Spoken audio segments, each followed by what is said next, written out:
Hi guys! Welcome to Jill in Can. So ngayon, punta kami ng church, kaya nakaayos tayo. At maganda yung weather ngayon.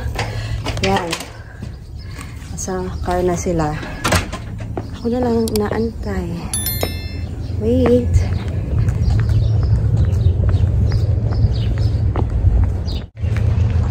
Yan. Hello guys! Say hi to the vlog! Hello guys! Welcome to Jill in Can. So ngayon Sunday, papunta kami ng church. At kasama natin ang ating mga kids. Say hello to the vlog! Hello! Buhay na buhay!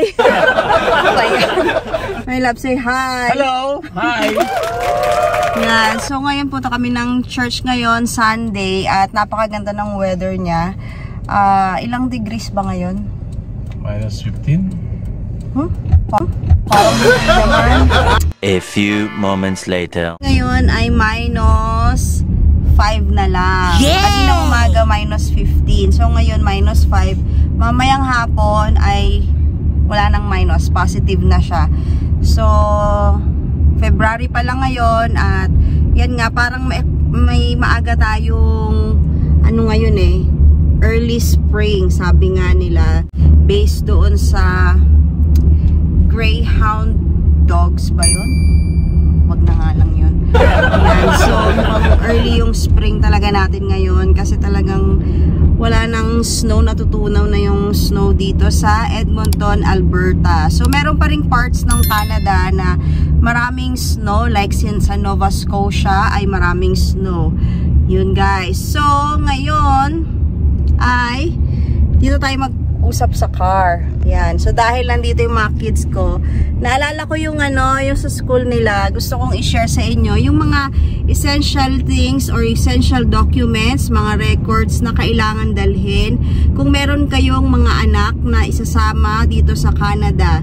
So I have a toddler, I have a junior high school, I have high school kids na dinala dito. At ano ba yung mga documents na kailangan nilang dalhin dito? So, unang-una dito, syempre yung birth certificate nila. Kasama naman yan pag nag-submit tayo ng student visa application, kasama na yung birth certificate nila. So, huwag natin kakalimutan na dalhin yung birth certificate. Very essential yan. At, syempre, yung kanilang mga vaccination records nung baby pa sila. So, isa sa mga pinag-isipan namin noon, kasi may ibang province na hindi naman nangangailangan na, sabi nila, hindi na kailangang magdala ng vaccination records yung mga bata dito.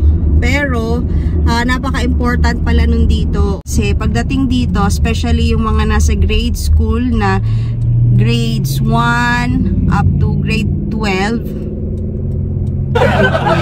yan. So grades 1 to grade 12 ay kailangan nilang ma-check yung mga vaccination records. May mga important na vaccine na gusto nilang malaman para mabigay nila. So yung isang anak namin na nasa grade 9 ay meron silang vaccination na gagawin sa school at nag-message sa akin yung Alberta Health, yung health mismo, tumawag sa akin para malaman kung dala ba namin yung vaccination record, kung i-allow ba namin o bigyan namin ng consent to give yung i-administer nilang bakuna. So ano ba yung bakuna na yon?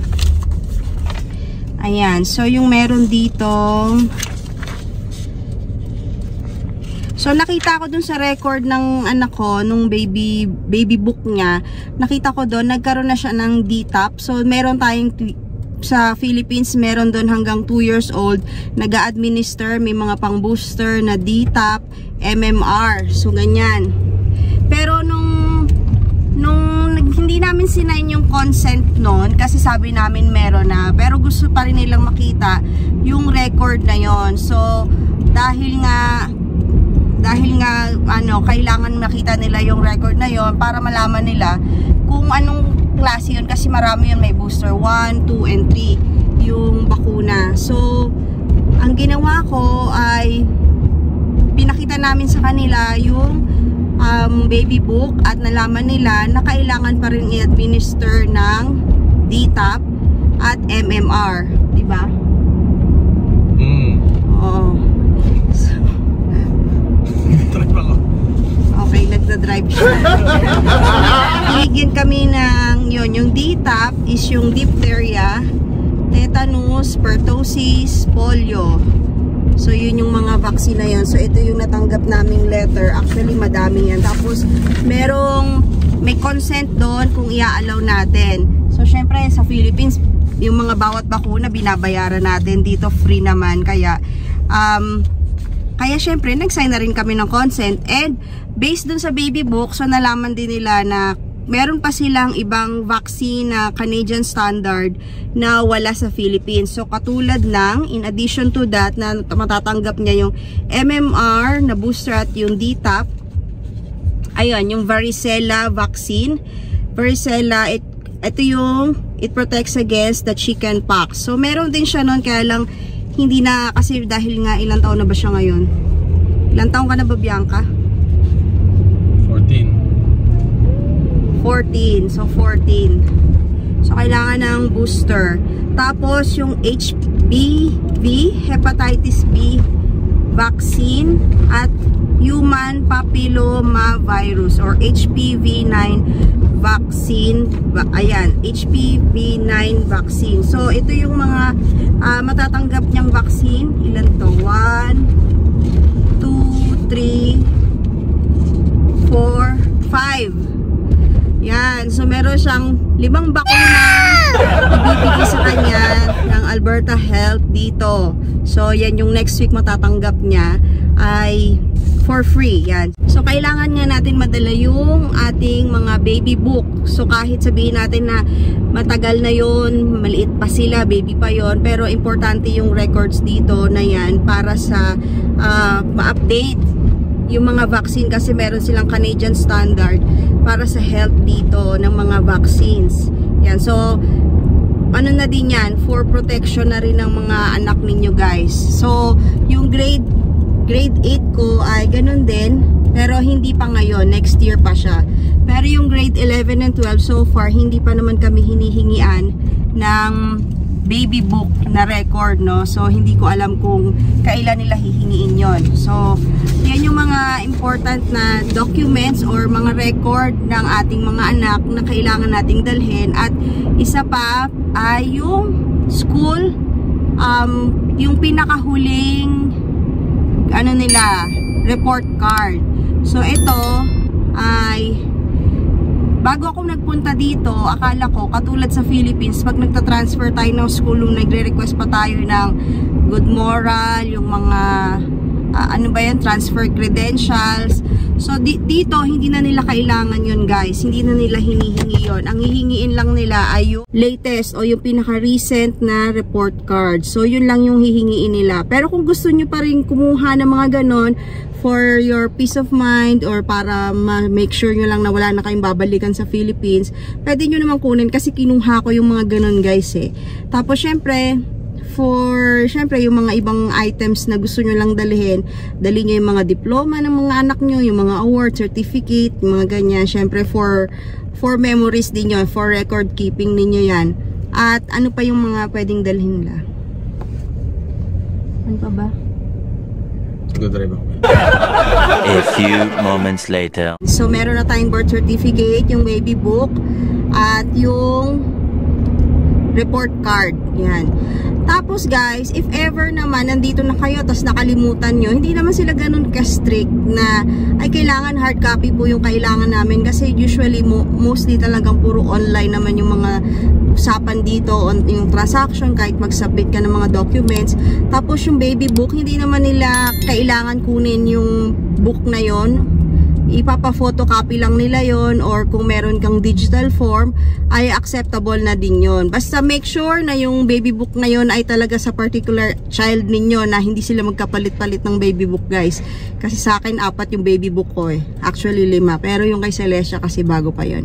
So importante guys yung mga yan, birth certificate, baby book, yung grade report card at ano pa? Isipin ko pa kung ano yon. A few moments later. So, ang isa pang kailangan yung dalhin in case lang na meron kayong yung mga anak nyo may mga medical concerns, mga medical issues, yung mga special needs nila, yung mga doctors, diagnosis, yung mga medical report or abstract ng mga doctors, ay kailangan nyo siyang dalhin para magamit nyo sa mga example, kung kailangan nyo ng mga sa future, yung mga benefits na i-a-align natin dito, or sa mga record ng school yan, na malaman nila ano yung mga medical allergies, yung mga support, para mabigyan sila ng tamang support dito sa school nila at sa mga health benefits din nila dito. So yun guys, so ulitin natin ay birth certificate, baby book, yung latest report card, at yung medical records. So yung pinaka-latest, yung mga diagnosis, kung may mga special needs. Yan, so para mabigay yung tamang support sa kanila pagka nag-school na sila dito. So yun lang guys, at ngayon ay malapit na kami sa simbahan. Yan. So kung meron kayong mga questions and suggestions, kung kulang pa yung na-mention ko, please comment down below, and please don't forget to like and subscribe to my channel. Here! Bakit di na mag-jacket si Celestia? Okay lang kasi hindi na. May jacket yun, dala. Kaya nga, bakit nga hindi na susuotin? Hindi na Suotin nyo! kailangan. Ay, minus 5 ako. Hindi na masyadong malapit. Pero ito, datarin mo na kasi ito.